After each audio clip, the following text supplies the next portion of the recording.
खत्म किया group D का पोस्ट। एक्चुअली में ग्रुप डी का पोस्ट को खत्म करने का ये मतलब नहीं हुआ कि रेलवे में अब ग्रुप डी की वैकेंसी नहीं आएगी। इसका मतलब ये हुआ कि ग्रुप डी की जितनी भी वैकेंसी आती थी इसको अपग्रेड करके ग्रुप सी के अंतर्गत ही अब ये वैकेंसियां दी जाएगी। लेकिन इसके बाद भी अब एक संभावना नजर आने लगी है कि रेलवे में आगे क्या क्या बदलाव संभव हो गई है, उस पर हम डिटेल चर्चा करेंगे। लेकिन उससे पहले ये आप देख रहे हैं इस पेपर का हम डिटेल एक बार पढ़ दें, आपको भी बातें अच्छी तरह से समझ में आ जाएगी, फिर हम अपने हिसाब से इसको और एक्सप्लेन करेंगे। इसमें लिखा हुआ है कि रेलवे बोर्ड ने ग्रुप डी के ग्रेड को खत्म करने का फैसला लिया है। रेल कर्मचारियों को ग्रेड पे के अनुसार ग्रुप सी में ही रखा जाएगा। 1800 से 2800 ग्रेड पे में काम करने वाले जो ग्रुप डी में कर्मी आते थे अब ग्रुप सी में माने जाएंगे। ए और ग्रुप बी के अधिकारी वर्ग के होंगे, जबकि शेष ग्रुप सी के कर्मचारी कहलाएंगे। 1800 से 4600 ग्रेड पे के कर्मचारी एक ही ग्रुप के होंगे जिनको ग्रुप सी में शामिल किया गया है। अब लिखते हैं आगे कि 1800 से 2800 ग्रेड पी के कर्मचारियों को ग्रुप डी में रखने के कारण उनको ग्रुप सी में मिलने वाली सुविधाओं से वंचित रखा जाता था। लेकिन ग्रुप डी से ग्रुप सी में आने के बाद इनको थर्ड एसी का पास और टाइप 2 और टाइप 3 जैसे क्वार्टर भी आवंटित हो सकेंगे। इसको लेकर के national railway federation of India railway NFIR और AIRF ने रेलवे बोर्ड के समक्ष ये मांग उठाई थी।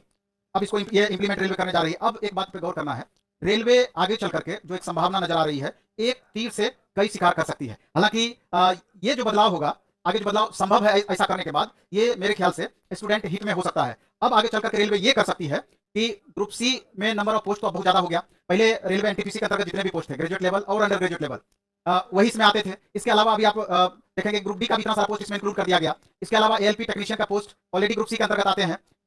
इससे ये इसके अलावा रेलवे जेई सेक्शन इंजीनियर ये सभी पे स्केल के अकॉर्डिंग ये सभी ग्रुप सी के अंतर्गत माने जाते हैं या माने जाएंगे या अभी चल रहा है। तो अब इसमें ये बातें हो गई कि आगे चलकर के रेलवे क्या कर सकती है।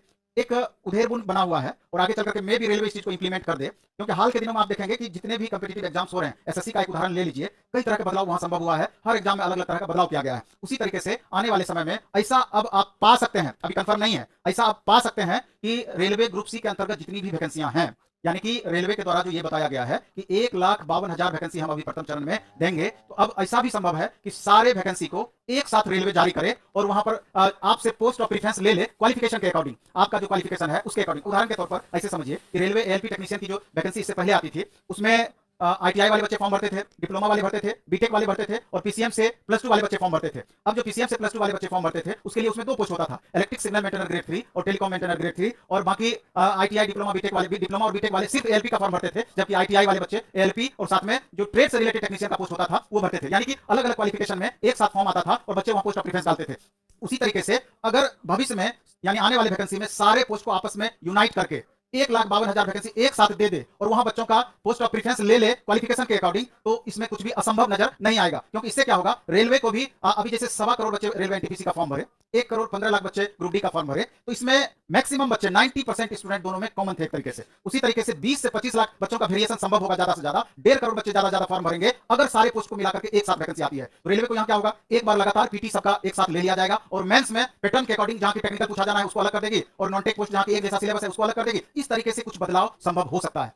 तो इस बदलाव में और भी सिलेबस में कुछ अगर बदलाव कर दे तो उसमें आश्चर्य नहीं होगी। जिस तरीके से सीईटी की बातें हो रही थी, अगर सीईटी इंप्लीमेंट होता तो क्या संभव था, सीईटी इंप्लीमेंट होता तो उसमें रेलवे SSC बैंक के सिलेबस को एक किया जाता, उसमें इंग्लिश वाला मैटर ज्यादा इशू था, इंग्लिश पूछ सकता है, अथवा पीटी का एक तरह का क्वेश्चन हो जाता, मैं अपने अकॉर्डिंग ले लेती, तो वहां क्या संभव था कि इंग्लिश पूछ सकता था, इंग्लिश अथवा हिंदी पूछ सकता था, इंग्लिश और हिंदी पूछ सकता था, बाकी तो मैथ रीजनिंग जीएस तो रहना ही रहना था। एक बदलाव यही संभव था। इसी तरीके से यहां पर भी मे भी कि सिलेबस में भी कुछ बदलाव संभव हो पाए, ऐसा भी संभावना है। तो अभी कुछ भी कंफर्म नहीं किया जा सकता है, लेकिन जिस तरीके से ग्रुप डी के पोस्ट को ग्रुप सी में मर्ज किया गया, तो आगे आने वाले दिनों में जैसा कि पहले से ही अब रेलवे में एक संभावना दिखाई दे रही थी कि कुछ ना कुछ रेलवे कुछ नया करेगी, कुछ अचानक कुछ बड़ा करेगी। इस तरह का रेलवे आगे चल करके कर सकती है। आगे आने वाले दिनों में ऐसा कुछ भी संभव हो सकता है। ये बातें आगे आने वाले दिनों में पता चलेगा, लेकिन ऐसी संभावनाएं अगर बन जाए इसमें कोई आश्चर्य नहीं होगी। इसलिए जो भी स्टूडेंट आगामी वैकेंसी को लेकर के सीरियस है, सिर्फ ALP टेक्नीशियन की बात हम नहीं कर रहे हैं, चाहे वो ALP टेक्नीशियन वाले बच्चे हों, ग्रुप डी वाले बच्चे हों, या जेई सीनियर सेक्शन इंजीनियर वाले बच्चे हों, या नॉन टेक वाले बच्चे हों, RPF SI कांस्टेबल वाले बच्चे हों, तो सभी को अभी से अब सीरियस होने की जरूरत है। और एक बार सीरियस अगर आप होंगे तो सारे एग्जाम के लिए फायदा नजर आएगा, क्योंकि अचानक कुछ भी कर देगी तो आपके पास बहुत ज्यादा समय मिल नहीं पाएगा। तो चलिए इस वीडियो में हम इतना ही रखेंगे, बाकी अन्य वीडियो जो हम लाएंगे उसमें और इस पर डिटेल चर्चा होगी। और बाकी लास्ट में फिर से दोबारा से एक बार हम कहना चाहेंगे, ALP टेक्नीशियन के लिए सब्जेक्ट वाइज टेस्ट अपना आज से ही स्टार्ट हुआ है। इसके अलावा ट्रेड का, तो जिन बच्चों को जरूरत है तो वो इसके माध्यम से अधिक लाभ उठा सकते हैं। चलिए धन्यवाद, बेस्ट ऑफ लक, धन्यवाद।